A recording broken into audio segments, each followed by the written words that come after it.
Hello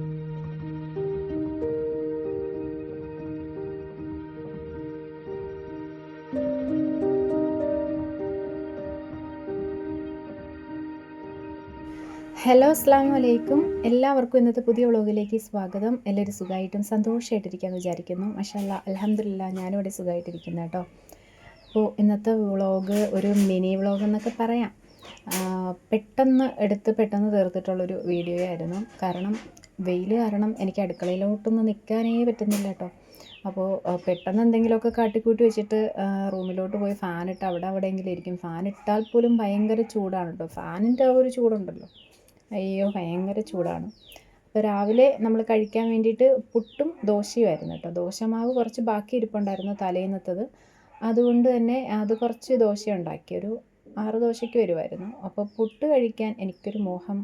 പാത്തുവിനും ഭയങ്കര ഇഷ്ടമാണ് ഈ പുട്ട്. ഒരുപാട് തേങ്ങയിട്ട് കറിയൊന്നും ഇല്ലെങ്കിലും ചൂടോടുകൂടി കഴിക്കാൻ ഒരു ടേസ്റ്റ് അല്ലേ. അപ്പോൾ ഞാൻ കുറച്ച് പുട്ടുണ്ടാക്കിയെടുത്ത് കേട്ടോ. കുറച്ചെന്ന് പറയുമ്പോഴത്തേക്ക് ഒരു 3 ചിരട്ട പുട്ടുണ്ടാക്കി. അങ്ങനെ അവിടെ ഉണ്ടാക്കുന്നുണ്ട്.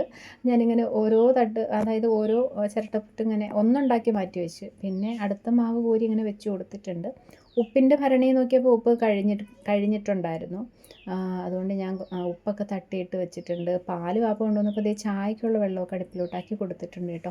അപ്പോൾ പുട്ടിന് എന്താ കറി എന്ന് ചോദിച്ചു കഴിഞ്ഞാൽ കറി അപ്പോഴൊന്നും ഇല്ലായിരുന്നു. ഞാൻ പാത്തുവിന് കുറച്ച് പഞ്ചസാരയിട്ട് തേങ്ങയിട്ട് തിരുമ്മി അങ്ങ് കൊടുത്തിട്ടുണ്ട്. കുറച്ച് ചായയും കൂടെയൊക്കെ ഇട്ട് നല്ല ആറ്റി തണുപ്പിച്ച് പതപ്പിച്ച് വെച്ചിട്ടുണ്ട് കേട്ടോ. അപ്പം ഞാനും ഇതുപോലെ ഇങ്ങനെ പുട്ട് ആ ചൂടോടുകൂടി കുറച്ച് തേങ്ങയൊക്കെ ഇട്ടിട്ട് ഞെരടി ഇങ്ങനെ കഴിക്കാൻ ഭയങ്കര ടേസ്റ്റാണ് കേട്ടോ. ഒരു കട്ടൻ ചായയും കൂടെയൊക്കെ ഉണ്ടെങ്കിൽ അടിപൊളിയാണ്. എനിക്ക് ഭയങ്കര ഇഷ്ടമാണ് കേട്ടോ. അല്ലെങ്കിൽ പുട്ടിൻ്റെ കൂടെ മീൻകറിയാണ്. അപ്പം ഞാൻ വിചാരിച്ചു മീൻകറി ആക്കിയിട്ട് ഞാൻ പുട്ട് കഴിക്കുന്നേ ഉള്ളൂ എന്ന്. കൊച്ചിന് കാപ്പി കൊടുത്തു. അത് കഴിഞ്ഞതേ മീൻ കൊണ്ടുവന്നിട്ടുണ്ടായിരുന്നു. 4 ചൂരയായിരുന്നു കേട്ടോ. 4 ചൂരക്കുട്ടിയായിരുന്നു. അപ്പോൾ 2 ഞാനങ്ങ് ഫ്രിഡ്ജിലോട്ട് വെച്ചു. 2 എടുത്തിട്ടുണ്ട്. അതൊന്ന് വെള്ളം ഒഴിച്ച് വെച്ചിട്ടുണ്ട് കേട്ടോ. അതിനിടയ്ക്ക് പാത്രങ്ങളൊക്കെ കഴുകിയിട്ട് നമ്മൾ കഴുകി വെച്ച പാത്രമൊക്കെ ഒന്ന് ഉണങ്ങി കിട്ടിയിട്ടുണ്ടായിരുന്നേ. അപ്പോൾ അതൊക്കെ ഒന്ന് സ്റ്റാൻഡിലോട്ട് മാറ്റി വെക്കുന്നുണ്ട്. അപ്പോൾ ഇനിയിപ്പം മീൻ കട്ട് ചെയ്യാൻ വേണ്ടി പോവുകയാണ്. അതിന് മുന്നേ തന്നെ ചോറ് വെക്കാൻ വേണ്ടിയിട്ടുള്ള വെള്ളം അടുപ്പിലോട്ടാക്കി കൊടുത്തിട്ടുണ്ട് കേട്ടോ അനിയത്തി. അങ്ങനെ മീൻ വെട്ടാൻ വന്നിരുന്നിട്ടുണ്ട്. ഞാനാണെങ്കിൽ തണൽ നോക്കി വന്നിരിക്കുകയാണ് കേട്ടോ.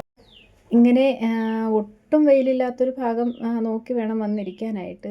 അങ്ങനെ വന്ന് നോക്കിയപ്പോൾ ഈ മാവിൻ്റെ ചുവട്ടിൽ കുഴപ്പമില്ലാണ്ട് തോന്നി കേട്ടോ. അപ്പം ഞാൻ അവിടെ വന്നിരുന്നിട്ട് മീൻ വെട്ടിയെടുക്കുകയാണ് കേട്ടോ. നല്ല ചൂടുണ്ട് ഈ സമയത്ത്. ഒരു 10 മണി പോലും ആയിട്ടില്ല കേട്ടോ ഈ സമയം. എന്നാലും ഞാനൊരു 11 മണിക്ക് തലേന്ന് ഞാനിങ്ങനെ പ്ലാൻ ചെയ്തു. കാരണം ചൂട് കാരണം ഇന്നലെ ഞാൻ പെട്ടുപോയിട്ടുണ്ടായിരുന്നു കേട്ടോ. അടുക്കളയിലൊന്നും നിൽക്കാൻ പോലും വയ്യ, അത്രയ്ക്ക് ചൂടും വെപ്രാളവും ഒക്കെ ആയിട്ട്. അപ്പോൾ ഞാൻ വിചാരിച്ചു ഇന്ന് രാവിലെ എന്തായാലും എൻ്റെ ജോലിയെല്ലാം ഞാൻ ഒതുക്കിയിട്ട് റൂമിൽ എന്തായാലും പോയിരിക്കും എന്ന് ഞാൻ വിചാരിച്ചിട്ടുണ്ടായിരുന്നു. അങ്ങനെ എന്ത് ചെയ്തു, ഞാൻ അരിയൊക്കെ അടുപ്പിലോട്ടിട്ട് മീനൊക്കെ കട്ട് ചെയ്ത് കഴുകി കറി അങ്ങ് റെഡിയാക്കി അടുപ്പിലോട്ടാക്കി കേട്ടോ. അത് കഴിഞ്ഞിട്ട് കുറച്ച് തുണി ഉണ്ടായിരുന്നു. അപ്പോൾ അതും കൂടി അങ്ങ് രാവിലെ കഴുകിയിട്ട് കഴിഞ്ഞാൽ പിന്നെ ഒരുവിധമുള്ള ജോലി ഈ തുണി കഴുകലും പാത്രം കഴുകലുമാണ് എനിക്ക് മെയിനായിട്ടൊരു മെനക്കെട്ട പരിപാടിയായിട്ട് തോന്നിയിട്ടുള്ളത് കേട്ടോ.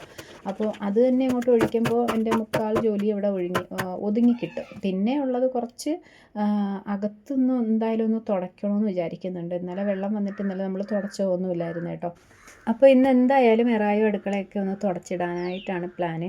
അങ്ങനെ തുണിയൊക്കെ ഒന്ന് കഴുകി അപ്പോഴത്തന്നെ ഒന്നങ്ങ് വെള്ളം തോരാൻ വേണ്ടി ഇട്ട് കൊടുത്തിട്ടുണ്ട്. 1 മണിക്കൂർ പോലും വേണ്ട നമുക്കിപ്പോൾ തുണിയൊക്കെ ഉണങ്ങി കിട്ടാൻ വേണ്ടി കേട്ടോ. നല്ല കട്ടിയുള്ള ബെഡ്ഷീറ്റൊക്കെ വിരിച്ചിട്ടിരുന്നാലും പെട്ടെന്ന് തന്നെ അങ്ങ് പപ്പടം പോലെ അങ്ങ് ഉണങ്ങി കിട്ടും. അങ്ങനെ തുണിയൊക്കെ വിരിച്ച് അടുക്കളയിലോട്ട് വന്നപ്പോൾ കറിയൊക്കെ തിളച്ച് സെറ്റായിട്ടുണ്ടായിരുന്നു. എണ്ണയൊക്കെ തെളിഞ്ഞു കേട്ടോ. ചോറ് കുറച്ചും കൂടെ വേകാനുണ്ട്. അതുകൊണ്ട് ഞാൻ എടുത്തങ്ങ് അടുപ്പിലോട്ട് കറിയും മാറ്റിയിട്ട് ഞാൻ അകത്തോട്ട് കയറി വന്ന് ഇനി ഒരു പച്ചടി വെക്കണം കേട്ടോ. മാങ്ങാ പച്ചടി വെക്കണം. പക്ഷേ ഇപ്പോൾ വയ്ക്കുന്നില്ല. കുറച്ച് തുണിയൊക്കെ മടക്കാനുണ്ട്. കുറച്ച് തുണിയൊക്കെ മടക്കി പിന്നെ നമ്മുടെ എറായൊക്കെ ഒന്ന് തുടച്ചിടാനുണ്ട്. എറായും കൂടെ ഒന്ന് തുടച്ചിട്ടിട്ട് മാങ്ങാക്കറി വെക്കുന്നേ ഉള്ളൂ. മീൻകറി വെച്ച് കഴിഞ്ഞ് ഭയങ്കര ചൂട്, മുറ്റത്തൊന്നും ഇറങ്ങാൻ വയ്യ. എങ്ങനെയെങ്കിലുമൊക്കെ നിന്ന് തുണിയൊക്കെ കഴുകി വിരിച്ചിട്ടുണ്ട്. മീൻകറി ഇറക്കി മാറ്റി കേട്ടോ. ചോറടുപ്പിൽ കിടക്കുന്നതേ ഉള്ളൂ. ഒന്നും കൂടെയൊക്കെ ഒന്ന് തിളയ്ക്കാനുണ്ട്. ഇനി മാങ്ങാക്കറി തുണിയൊക്കെ മടക്കി വെച്ചിട്ട് റെസ്റ്റ് എടുത്തിട്ട് വന്നിട്ട് വെക്കുന്നേ ഉള്ളൂ കേട്ടോ. അപ്പോൾ അനിയത്തി അവിടെ അങ്ങ് തുടച്ചിട്ട് തന്നിട്ട് എനിക്ക് വലിയ കാര്യമായി അത്. കാരണം നല്ല ക്ഷീണിച്ച് നല്ല വെയിൽ കൊണ്ട് ആകപ്പാടെ വെന്തുരുകിയാണ് ഞാൻ അകത്തോട്ട് കയറി വന്നത്. അപ്പോഴത്തേക്കും അവളെവിടേക്ക് അങ്ങ് തൂത്തുവാരി തുടച്ചിട്ടിട്ടുണ്ടായിരുന്നു. പിന്നെ ഞാൻ വന്നിട്ട് പുട്ട് കഴിക്കാനായിട്ട് പോകുക കേട്ടോ. പുട്ട് ദേ മീൻ കറിയൊക്കെ റെഡി ആയിട്ടുണ്ടായിരുന്നു. മാങ്ങ ഇട്ടാണ് കേട്ടോ വെച്ചത്.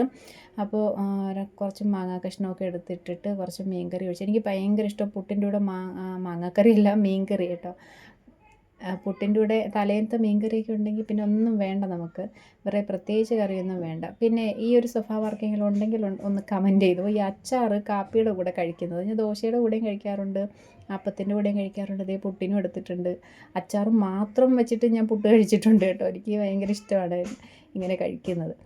അപ്പോൾ ഞാനിവിടെ കഴിക്കാൻ വന്നിരുന്നപ്പം പാത്തുവിനൊരു മോഹൻ. പാത്തു അങ്ങനെ മീൻ കറി എന്നല്ല, കറി കഴിക്കാൻ വലിയ പാടാണ്. അപ്പോൾ മീൻകറി ഊറ്റിയിട്ടുള്ളത് കൊടുത്തപ്പോഴത്തേക്ക് അത് വേണ്ട, കറി പുരളാത്ത പുട്ടുണ്ടെങ്കിൽ കൊടുക്കുക. അങ്ങനെ പിന്നെ ഞാൻ കുറച്ച് പുട്ടൊക്കെ വാരി കൊടുത്തു. അതിൻ്റെ അച്ചാറിൻ്റെ കുറച്ച് അംശം വായി പോയതുകൊണ്ട് എരിയുന്നെന്ന് പറഞ്ഞിട്ട് അങ്ങ് ആൾ എണീറ്റ് പോയിട്ടുണ്ടായിരുന്നു. പിന്നെ ഞാൻ കാപ്പിയൊക്കെ കുടിച്ച് വന്നപ്പോൾ മാങ്ങയൊക്കെ അരിയത്തി തന്നെ അരിഞ്ഞങ്ങ് തന്നു കേട്ടോ. അപ്പോൾ അത് ഞാൻ പറഞ്ഞില്ലായിരുന്നു കഴിഞ്ഞ ദിവസം ഒന്ന് വിളഞ്ഞ മാങ്ങയായിരുന്നു. അപ്പോൾ അതെന്തായാലും ഞാൻ കറിയൊക്കെ കലക്കിയങ്ങ് അടുപ്പിലോട്ടങ്ങ് ആക്കി കൊടുത്തിട്ടുണ്ട്. ഇന്ന് ഡീറ്റെയിൽ ആയിട്ടൊന്നും ഞാൻ കുക്കിംഗ് ചെയ്തിട്ടില്ല. സത്യം പറഞ്ഞാൽ അടുക്കളയിലൊന്നും നിൽക്കാൻ വയ്യ കേട്ടോ. അത്രയ്ക്ക് തീ പോലുള്ള വെയിലാണ്. ഇത് നമ്മൾ തലേന്ന് ഇട്ട് വെച്ച ചാമ്പയ്ക്കാണ്. അത്യാവശ്യം നല്ല ഉപ്പൊക്കെ പിടിച്ചിട്ടുണ്ട് കേട്ടോ. അപ്പോൾ ഇന്നത്തെ വീഡിയോ ഇത്രയേ ഉള്ളൂ. ഇഷ്ടപ്പെട്ടാൽ ഒന്ന് ലൈക്ക് ചെയ്യുക, സബ്സ്ക്രൈബ് ചെയ്യുക. ബായ്.